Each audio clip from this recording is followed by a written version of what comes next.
Ma'am आप यहाँ? और संजू क्या हुआ? मैम स्कूल से कब से कॉल किया जा रहा है आपको, आप कॉल पिक नहीं कर रहे हैं।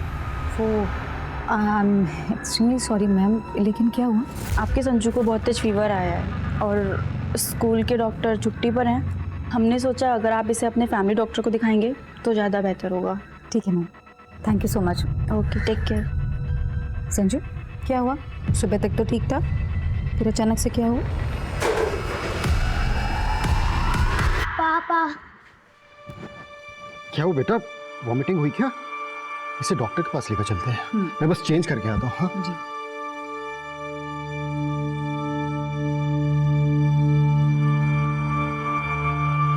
देखिए, घबराने की कोई बात नहीं। मैं कुछ मेडिसिन लिख देता हूँ, वो आप दे दीजिएगा और अभी एक इंजेक्शन दे देता हूँ।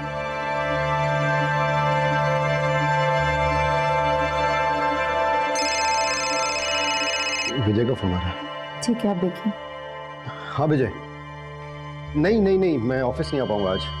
संजू की तबीयत खराब है। चल बाय। क्या हुआ? अर्जेंट है तो चले जाइए ना। संजू की तबीयत खराब है, कैसे जा सकता हूँ मैं? तो वो यहाँ पर कौन सा अकेला है? मैं हूँ ना उसके पास। और वैसे भी मेरे रहते हुए ना आपको घर गृहस्थी की चिंता करने की कोई जरूरत नहीं है। आई एम सो प्राउड कि मुझे तुम जैसी वाइफ नहीं, गर्लफ्रेंड मिली। Yes.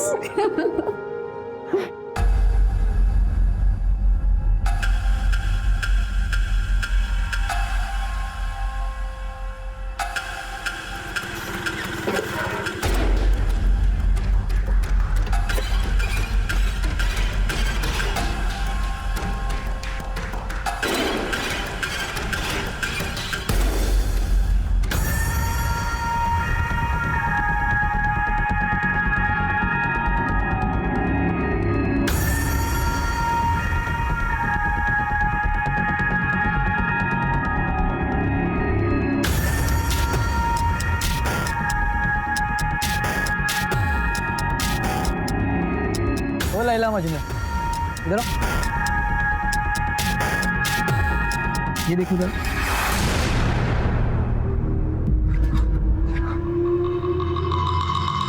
शाने क्या ये रिकॉर्ड क्या तू? अभी डिलीट करता हूँ। कर डिलीट, कोई फायदा नहीं।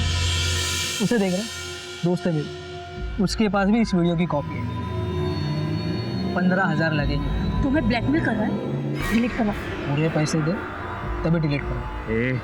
तेरा मुंह तोड़ दूंगा मैं, समझा? ज़्यादा होशियार हो रही। ये अपलोड कर दे तू। ओए रुक।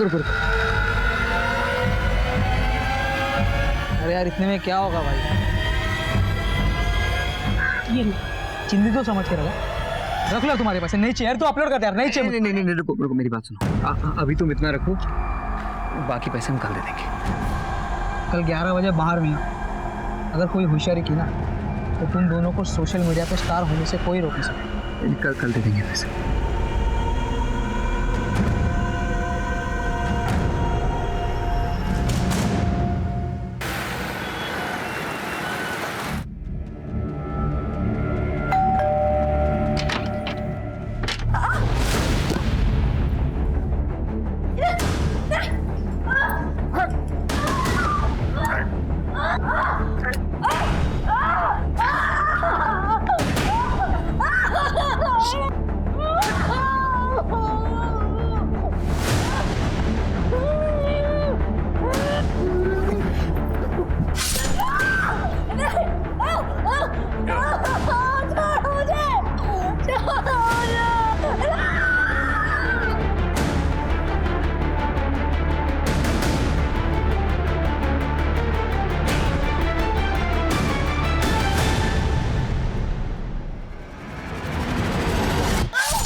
सर मैं सुबह सुबह काम के वास्ते आई, देखा तो दरवाजा खुला था, अंदर आई तो ये सब। महेंद्र चेक करो।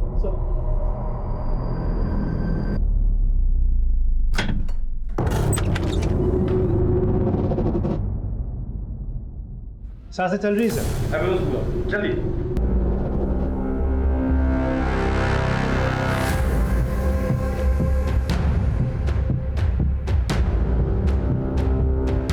सर घर में किसी भी चीज की चोरी नहीं हुई है सर, क्योंकि अलमारी लॉकर सब सेफ है। साहब लेकिन वहीनी के जेवर गायब हो गए।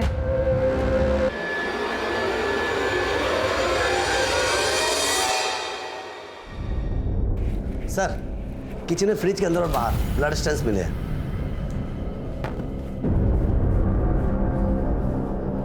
खोलो इसे।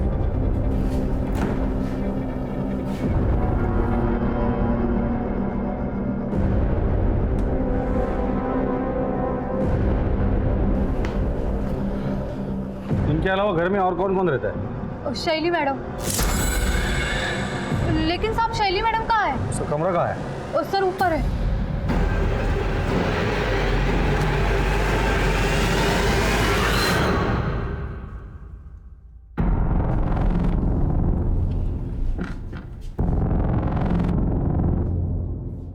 यही शैली है?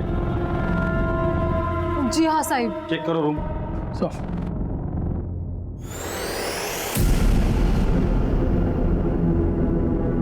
शैली का मोबाइल है? हाँ मैडम का ही फोन। लॉक है। ताज्जुब की बात है, आजकल के बच्चे खाना खाना भूल जाते हैं लेकिन मोबाइल साथ में लेकर जाना नहीं भूलते। इसका मतलब शैली अपनी मर्जी से यहाँ से गई है या कोई जबरदस्ती उठाकर लेकर गया है। फोन को साइबर टीम में भेज दो। महेंद्र शैली की फोटो खींचो, हर पुलिस स्टेशन में सर्कुलेट कर दो और पेट्रोलिंग टीम को भी अलर्ट कर देना और शैली के बारे में और इन्फॉर्मेशन इनसे ले लेना। राजदीप मेरे साथ आओ। सर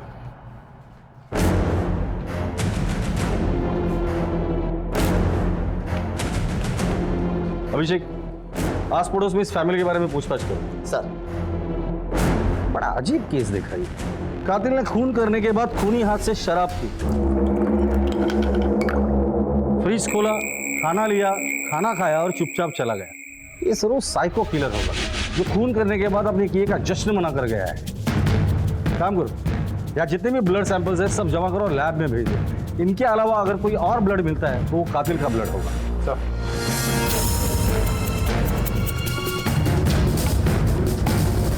सर ये कुछ बताना चाहती हूँ। बोलिए। वो सर कल सुबह ना। क्या बदतमीजी चल रही है? हाँ? निकल जाए यहाँ से। छोड़ना नहीं मैं तुम्हारा। निकल यहाँ से। तूने किया ना ये सब? हाँ तू कल शैली को घूर रहा था जिसकी वजह से उसकी माँ ने तुझे मार के बेइज्जत करके घर से निकाल दिया था। खरा साहब लेकिन मैंने किसी को नहीं मारा। तेरे जैसे घटिया लोग ही ऐसा काम कर सकते हैं। सच सच बता दे, वरना जिस गंदी नजर से शैली को देख रहा था ना वही तेरी आखिरी निकाल कर हाथ में दे दूंगा।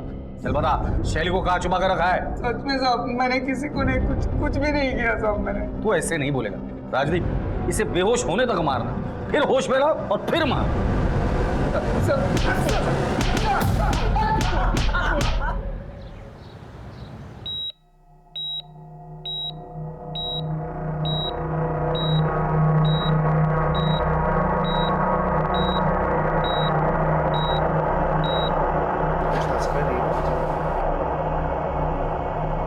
जी डॉक्टर साहब पेशेंट की हालत कैसी है? सर पेशेंट की हालत बहुत ही क्रिटिकल है, but we are trying our best.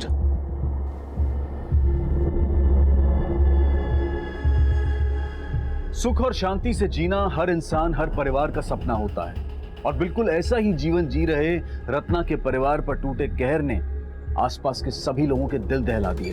Ratna, अमर और शैली की लाइफ की परतें खुलने लगी और आम जनता के साथ साथ पुलिस भी हैरान हो गई। सर रत्ना के घर पे जो मोबाइल्स मिले थे वो अनलॉक हो गए। शैली के मोबाइल पे किसी रवि और जिग्नेश के मैसेजेस आए हैं। मैसेज में ऐसा लिखा है कि अपनी माँ को कहो किसी के सामने मुंह ना खोले वरना। बात करो दोनों से। सर दोनों के मोबाइल कंटिन्यूसली स्विच ऑफ है। कॉल रिकॉर्ड्स निकालने के लिए कह दिया है। एक और बात सर, कल रात रत्ना बार बार शैली को फ़ोन कर रही थी। लगता है कोई टेंशन चल रहा था। शैली ने फ़ोन नहीं उठाई तो रत्ना ने शैली की फ्रेंड कविता को फ़ोन किया। कविता? सर शैली अपने माँ से कल झूठ बोलकर हमारे सीनियर से मिलने गई थी। अच्छा मॉम, मैं कविता के यहाँ जा रही हूँ, मुझे असाइनमेंट कंप्लीट करना है, मैं रात को आ जाऊँ। तब उसने घर पर झूठ कहा था कि वो मेरे घर पढ़ाई के लिए आ रही है, पर जब रात को उसका मोबाइल नहीं लग रहा था तब रत्ना आंटी ने मुझे कॉल किया। फिर मुझे उन्हें सब सच बताना पड़ा कि शैली जिग्नेश और रवि के साथ पार्टी कर रही है। फिर मुझे रत्ना आंटी को जिग्नेश के रूम पे लेके जाना पड़ा।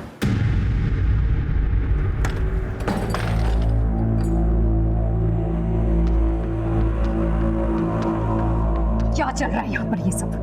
हाँ, क्या कर रहे थे तुम मेरी बेटी के साथ? बोलते करे पूछ रही हूँ मैं तुमसे कुछ।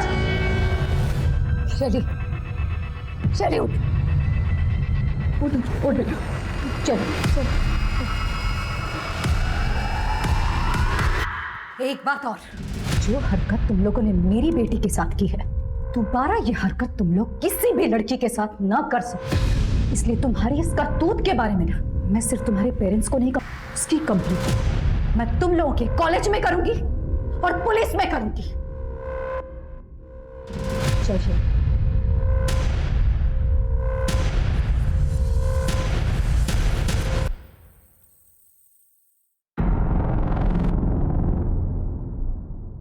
सर मैं कल रात यहीं पे रत्ना आंटी को लेके आई थी। ये जिग्नेश और रवि इन दोनों के मोबाइल सर्विलेंस पे डाल दो और उनके माँ बाप से बात करो। अगर वो कुछ नहीं बताते तो उनके मोबाइल भी सर्विलेंस पे डाल दो और उनके डेबिट कार्ड क्रेडिट कार्ड दोनों पे नजर रखो। इन दोनों के फोटोज हर जगह पे सर्कुलेट करो।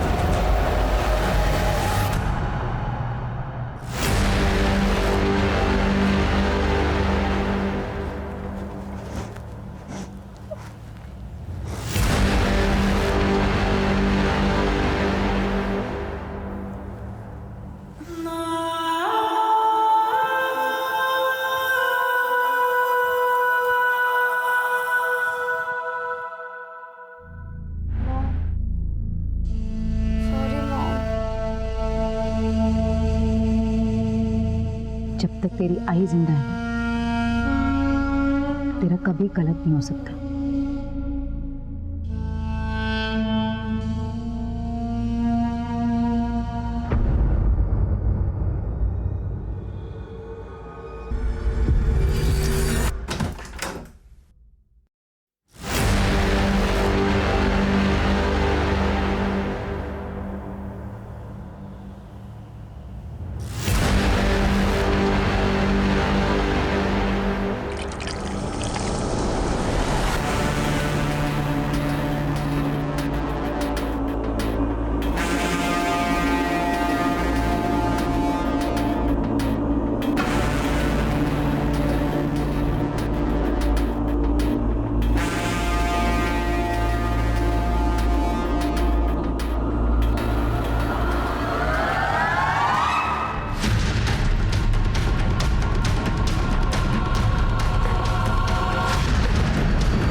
सर, ये विजय है, अमर के बिजनेस पार्टनर।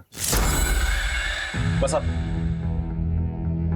बता सकते कि अमर की किसी के साथ दुश्मनी थी, लड़ाई झगड़ा, या अमर को किसी ने धमकी दी थी? जी हाँ सर, एक्चुअली मैं वही बताने आपको आया हूँ कि कल रात। देखिए लियाकत जी, आप ये ठीक बात नहीं कर रहे हैं। ठीक से बात कर। क्या कर लेगा रे तू? क्या कर लेगा? लियाकत, हाँ, चुप रहे तो। क्या करेगा तू? काम बंद करेगा ना? चल काम बंद करके निकल। तुझे क्या लगता है तू अकेला ही है? हाँ, ये टाइल्स और मार्बल्स का सप्लायर। हमारा 11 लाख रुपए पहले क्लियर करिए, उसके बाद आपको जिससे काम करवाना आप करवा सकते हैं। लियाकत जी ठीक नहीं है। तेरे को ठोकू क्या? दोबारा पैसे मांगने के लिए आया ना तू? तेरे साथ साथ तेरी बीवी और बच्चों समेत सबको उड़ा दूंगा, समझा क्या तू? मैं बोल रहा हूं ना तेरे को। लियाकत अली, बस चलो इसमें।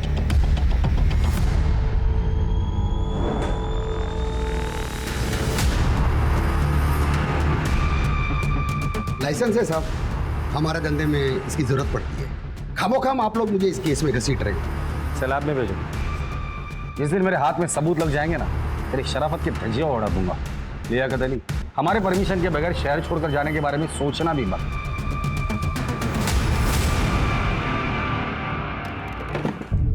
अमर को होश आ गया? नहीं सर, अभी बेहोश है सर। डॉक्टर उसे रिवाइव करने की पूरी कोशिश कर रहे हैं। सर, रत्ना और अमर के मोबाइल में किसी योगेश ने धमकी भरे मैसेजेस भेजे थे। योगेश कौन है? पता लगा लिया सर।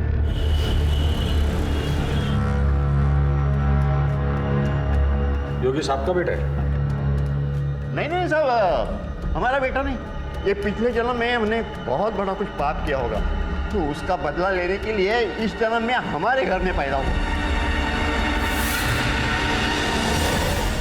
ओ बाबा, ओ बाबा, ओ कंजूस बुड्ढे, पैसे चाहिए मेरे को, पैसे दे, पैसे दे। चल काय झाला पोरे?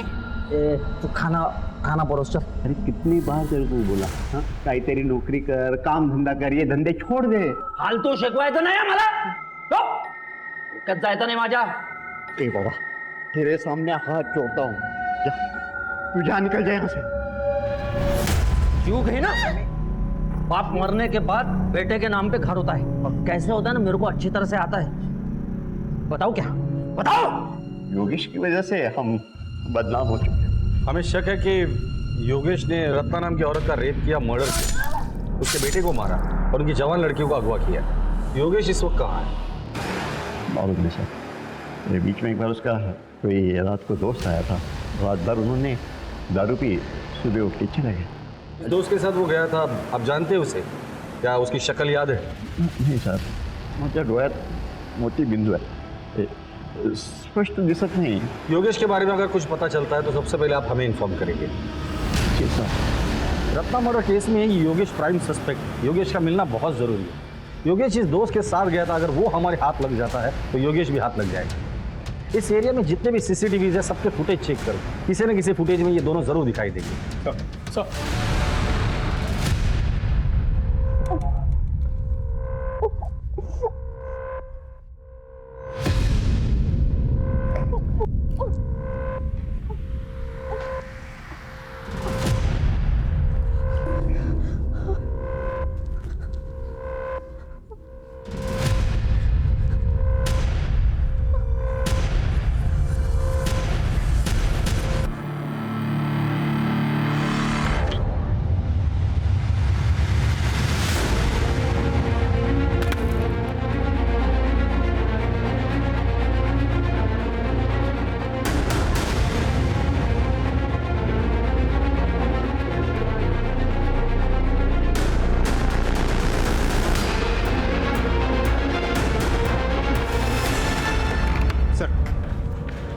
योगेश का कॉल रिकॉर्ड आ गया। 3 महीने पहले तक उसका मोबाइल बिल्कुल एक्टिव था, फिर अचानक बंद हो गया।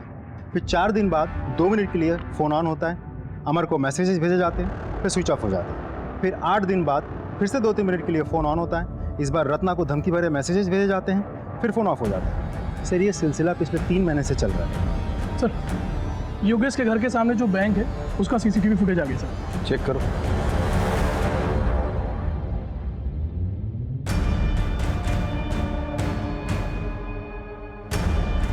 यही वो आदमी जिसके साथ योगेश 3 महीने पहले कहीं चला गया था। इस आदमी के जरिए हम योगेश तक पहुंच सकते हैं। पता करो ये आदमी है कौन और कहाँ रहता है।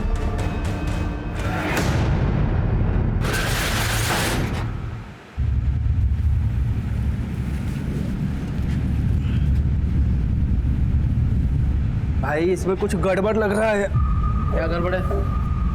खून दिख रहा है इसमें, बदबू भी बहुत आ रहा है। पुलिस है, देख क्या है।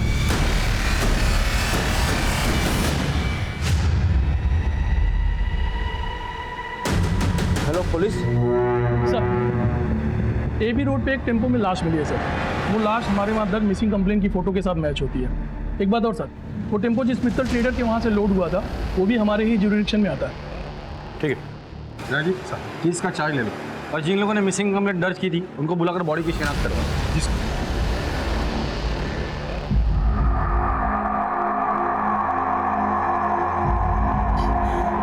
समीर, समीर, देवा क्या किया मेरे कुत्ते के साथ?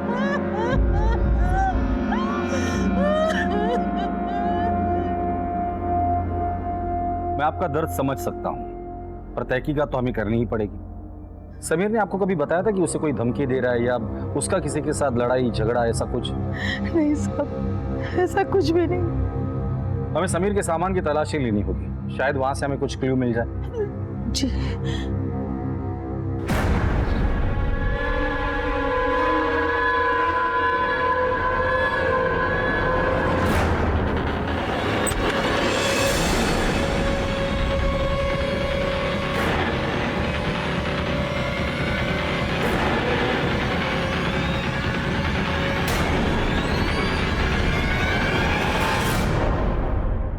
ये हार्ड डिस्क और लैपटॉप समीर का है, जिसमें बहुत सारे आपत्तिजनक वीडियोस हैं। ये समीर के पास कहाँ से है? मला माहित नहीं साहब। समीर के दोस्त कौन है? कौन से कॉलेज में पढ़ता है? ये पास ही के जोशी कॉलेज में। जोशी कॉलेज? सर उसी कॉलेज में तो शैली भी पढ़ती थी। समीर की कोई गर्लफ्रेंड है? ते पण माहित नहीं, पर सीमा के साथ दोस्ती थी उसकी, वो उसके साथ ही घूमता था। ये सीमा रहती कहाँ है? आइए सर, ये सीमा का रूम है सर। तलाशी लो। सर सीमा यहाँ कितने सालों से रेंट पे रह रही है? सर 2 साल से रह रही है। उसका परमानेंट एड्रेस है? जी सर है।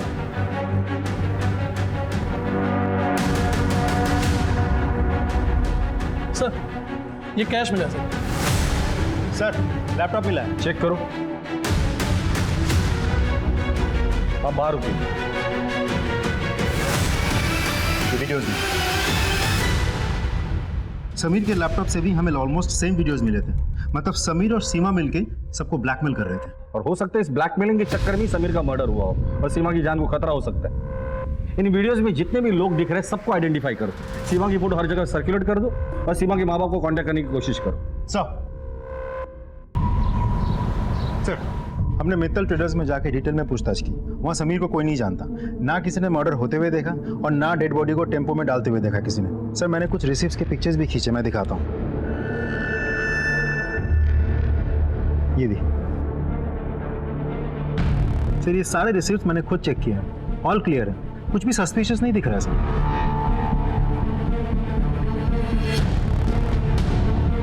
समीर और सीमा के पास जो वीडियोस मिले थे उसमें से लास्ट वाला वीडियो प्ले करो। पॉज करो। ये आदमी कौन है? हाँ माल पहुंचने वाला होगा, देखिए। अच्छा भी फोन करता हूँ थोड़ी देर में आपको। जी ये जो लड़का पीछे खड़ा है ये कौन है? अरे ये तो मेरा छोटा बेटा सूरज है। सूरज जी। समीर को क्यों मारा और सीमा कहाँ है? सर मैंने समीर को नहीं मारा सर, और मुझे नहीं पता कि सीमा किधर है। समीर के लैपटॉप में तुम्हारा एक एमएमएस मिला है। वो औरत कौन है? कौन है? सर वो मेरी दोस्त है, कंचन। कंचन की सीमा कहाँ है? सर मुझे नहीं मालूम है। सूरज तुम्हारे पिताजी के दुकान में लोड हुए टेम्पो में समीर की लाश मिली है। समीर को क्यों मारा, कहाँ मारा और कैसे मारा? सर हम सच कह रहे हैं, हमने समीर को नहीं मारा सर। हमने तो उसे पूरे पैसे भी दे दिए थे वीडियो डिलीट करने के।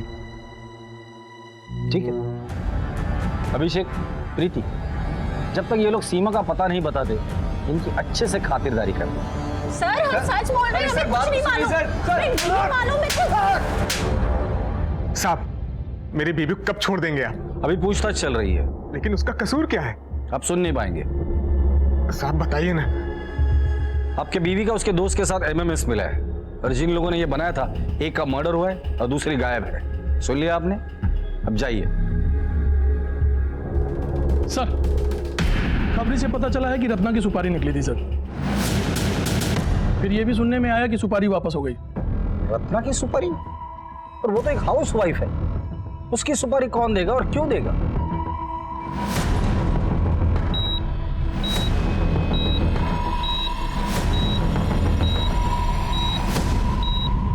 रत्ना, पहला सस्पेक्ट योगेश, जो उसे धमकी भरे मैसेजेस भेजता था। जिग्नेश और रवि, इन दोनों का रत्ना के साथ ड्रग्स को लेकर झगड़ा था। तीसरा लियाकत, लियाकत ने रत्ना और अमर को जान से मारने की धमकी दी थी। दोबारा पैसे मांगने के लिए आया ना तू, तेरे साथ साथ तेरी बीवी और बच्चों समेत सबको उड़ा दूंगा। चौथा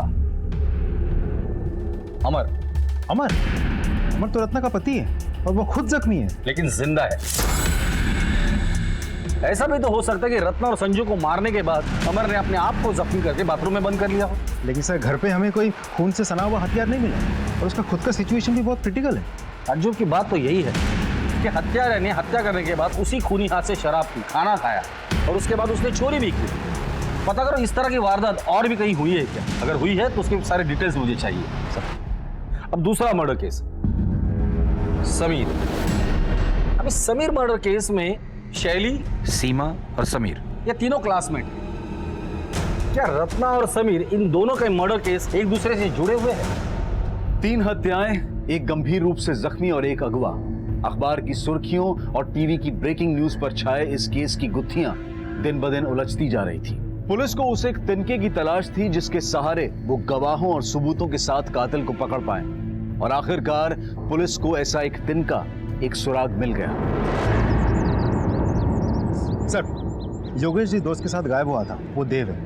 योगेश के कॉल रिकॉर्ड से पता चला कि 3 महीना पहले उसका फ़ोन बंद हुआ था, और जिस एरिया में बंद हुआ था उस एरिया में सिर्फ एक ही फार्म हाउस है जो देव का है, और उसके बाद उसका फ़ोन कभी कभार ऑन ऑफ होता रहा।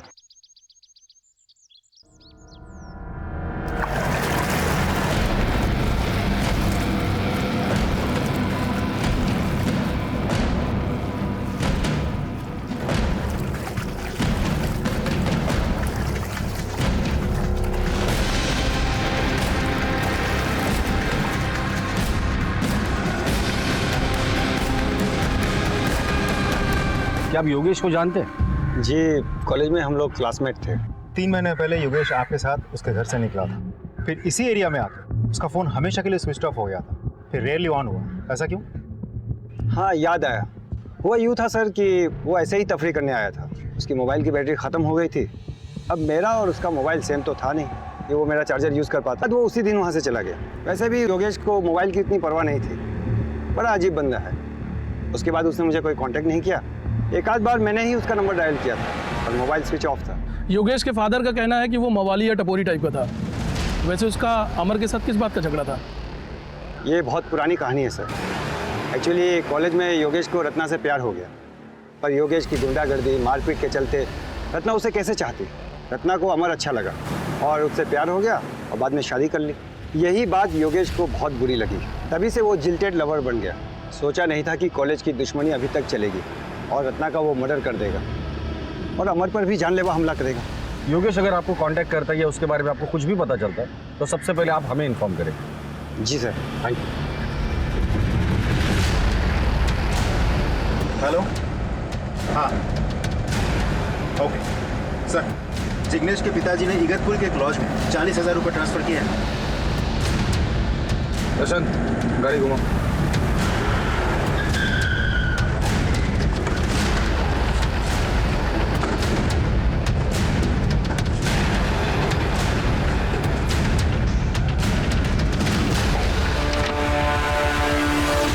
जिग्नेश और रवि, शैली कहाँ है? पता नहीं सर।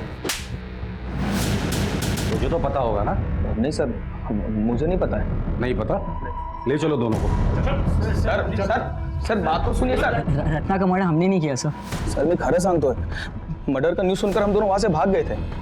सर हमें लगा हमारे मैसेजेस देख के आपको डाउट होगा, इसके सर हमने अपने पेरेंट्स से बात की, उन्होंने हमें ये लॉज में छिपाया था। और शैली को कहाँ छिपाया? शैली को हमने नहीं छुपाया सर। राजदीप सर, ये लोग तो मुझे कुछ बता ही नहीं रहे, शायद तुम्हें कुछ बता दे। जरा अपने तरीके से इन्हें पूछ लेना। सर हमारी दोस्त आएगा। सर, कल हम डिस्ट्रिक्ट कोर्ट गए थे एक पेशी के लिए। वहाँ विजयनगर और संभाजी नगर पुलिस स्टेशन के कांस्टेबल्स कह रहे थे कि उनके एरिया में एक सिमिलर केस हुआ है, जहाँ एक हत्यारे ने महिला के साथ रेप किया, हत्या की, शरीर के सारे गहने चुराए, आराम से खाना पीना खत्म किया और निकल गया। ये दोनों केसेस की फाइल मंगा लो, और ये दोनों केसेस में जो हस्बैंड है उनको भी बुलाओ। सर, केस जल्द से जल्द क्रैक करना होगा। Right sir. Ratna murder case की छानबीन चल ही रही थी कि तभी पुलिस को एक और लाश मिली। फोन किसने किया था? सर मैंने किया था। राजीव, अंदर जाके देखो कुछ मिलता है कि? सर, किसकी बॉडी है ये? सर मुझे नहीं पता था, 15 दिन पहले ही मुझे कोर्ट से इसका कब्जा मिला है। सर, योगेश जोशी का ड्राइविंग लाइसेंस है। रत्ना मर्डर केस में हमें इसी की तलाश थी। हम इसे प्राइम सस्पेक्ट समझ रहे थे, ये तो खुद विक्टिम निकला। तो फिर रत्ना को किसने मारा और इसको किसने मारा? बॉडी को पोस्टमार्टम के लिए भेज दो और इस बॉडी के डीएनए इसके फैमिली के साथ मैच करके देखो। सर, इससे पहले इस जमीन का मालिक कौन था? देव देसाई।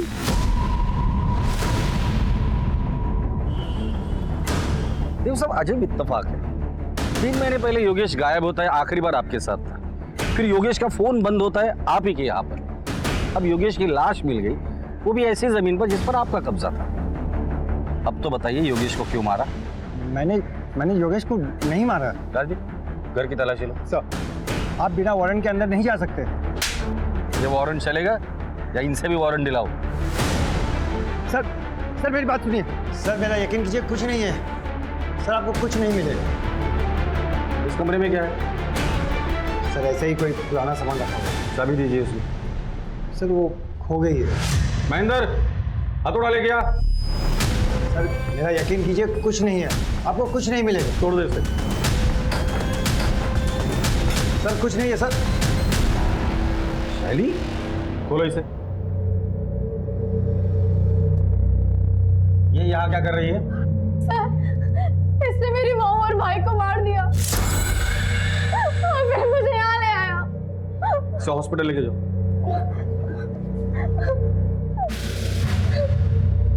सर उसे गलतफहमी हुई है, मैंने रत्ना और संजू को नहीं मारा। इतनी रात तो अमर के घर पे क्या करने गया था? सर इन सब के पीछे अमर का ही हाथ है। अमर ने ही मुझे रत्ना को मारने के लिए कहा था।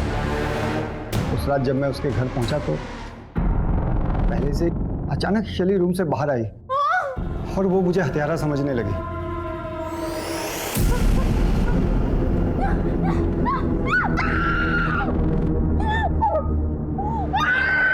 मैं शैली को मार नहीं सकता था क्योंकि वो मेरे दोस्त अमर की बेटी है।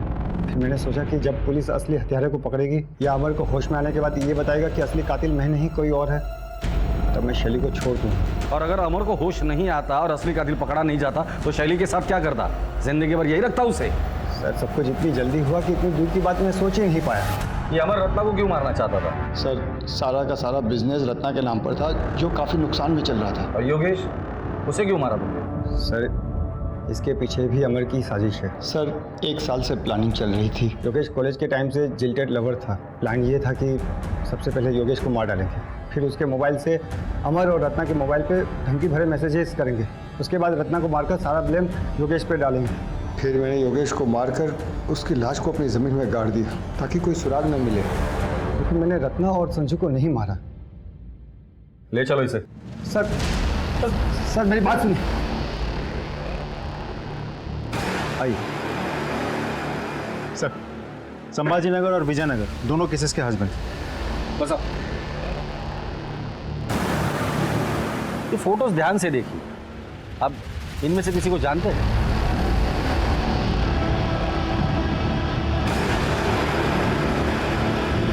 नहीं सर। नहीं सर। आपकी पत्नी की 4 महीने पहले हत्या हुई थी ना? जी साहब। क्या हुआ? साहब हम नए नए नासिक शहर में आए थे, मैं कुछ काम से घर से बाहर गया, वापस आकर देखा तो मेरी बीवी की हत्या हो चुकी थी साहब। जिस दिन मर्डर हुआ था उसके पहले क्या हुआ? गोदावरी में नहाने के लिए गए थे तो बच्चे को बुखार आया, तो यहीं डॉक्टर जय के क्लिनिक में लेकर गए थे उसका इलाज के लिए, और उसी रात मेरी बीवी और मेरे बेटे की हत्या हुई थी सर। आपकी बीवी की 1.5 महीने पहले हत्या हुई थी ना? जी सर। क्या हुआ?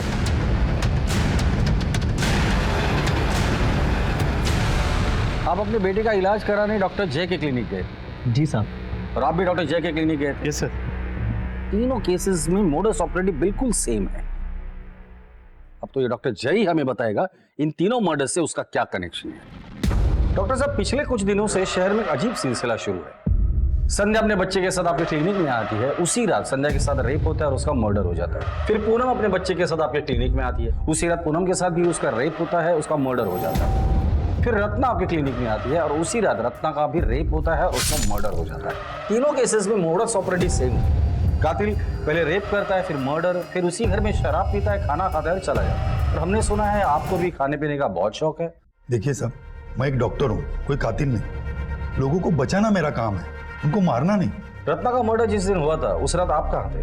सर मैं कॉन्फ्रेंस में था। आपके क्लिनिक में और कौन कौन काम करता है? एक कंपाउंडर और एक नर्स।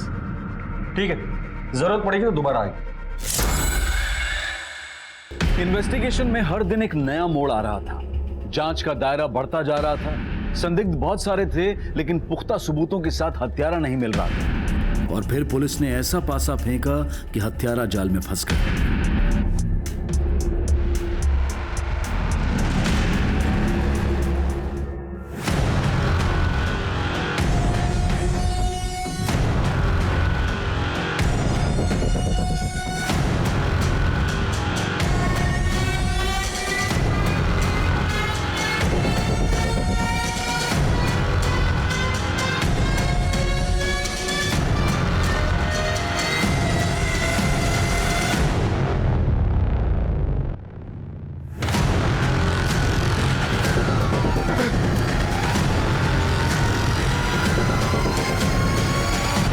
तो चेक यहाँ कंपाउंडर हो ना?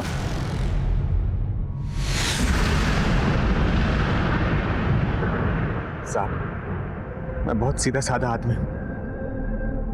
मैं सीधी सादी जिंदगी चाहता था। मैं जब काम करके घर जाता था, चाहता था कि मेरी बीबी मुझसे 2 मीठे बोल बोले, प्यार मोहब्बत से बात करे। मेरी गलत लड़की शादी हो गई थी, सब जीना हराम हो गया था। वो चाहती थी कि उसका पति दिन रात मेहनत करके उसके हाथ में पैसे दे। तुम्हारी तनख्वाही कितनी है जो तुम मुझे दोगे, उसमें से भी काट कर? पिछले महीने भी तो दिया था तुमको, बचे हो। हाँ तो पिछले महीने क्या कितना दे दिया था? अरे मेरी तो किस्मत ही फूटी है जो तुमसे शादी हुई मेरी। हाँ तो कमाते हो अच्छा, न शक्ल अच्छी है, नहीं रहना है मुझे तुम्हारे साथ। उसको मेरा चेहरा, मेरा शरीर, मेरा घर, मेरा कपड़ा, मेरा विचार कुछ भी नहीं पसंद आता था। क्लिनिक में जब भी मैं किसी औरत को देखता कि वो अपने पति को प्यार से उसका ख्याल रख रही है तो मुझे जलन होने लगती थी। मैं उसको पाने के लिए बेचैन हो जाता। इसलिए केस पेपर से उसका एड्रेस लेके मैं उसके घर पहुंच जाता था। सोनिया और पूनम से मैंने खूब मजा लिया, लेकिन रत्ना के केस में मुझसे गड़बड़ी हो गई।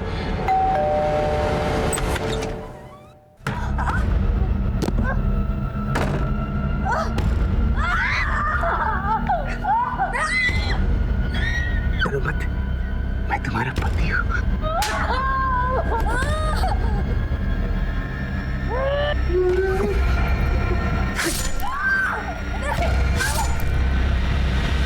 कुछ देर के लिए मुझे ऐसा लगता कि वो मेरा ही घर है, वो मेरी पत्नी, और मार देता था क्योंकि और किसी और की नहीं हो सकती। खाता पीता खूब एंजॉय करता। खा पी के जब मैं घर से बाहर जाने लगा तभी उसका पति आ गया। तुम? रत्ना! संजू! रत्ना! संजू!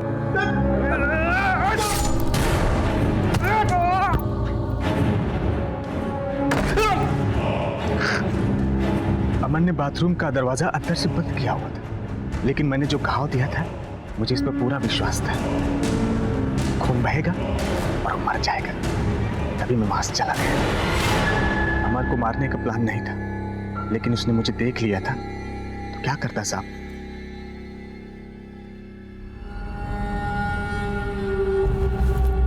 ये पेंडेंट तो हमने सीमा के गले में देखा था, हमने उसके फोटो में देखा था। जी सर।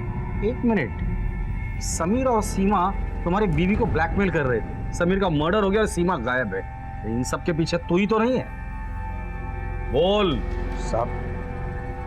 मेरी बीवी कंचन और उसका यार सूरज दोनों को फोन पे बात करते हुए सुना कि सीमा और समीर उसका वीडियो बना के उसको पैसे के लिए ब्लैकमेल कर रहे हैं। मैंने सोचा अगर समीर को मार के सीमा को मैं अगवा कर लेता हूं तो ब्लेम कंचन पे जाएगा और मेरा बदला पूरा हो जाएगा। तो मैंने समीर को मार दिया और सीमा को कमरे में बंद करके रखा।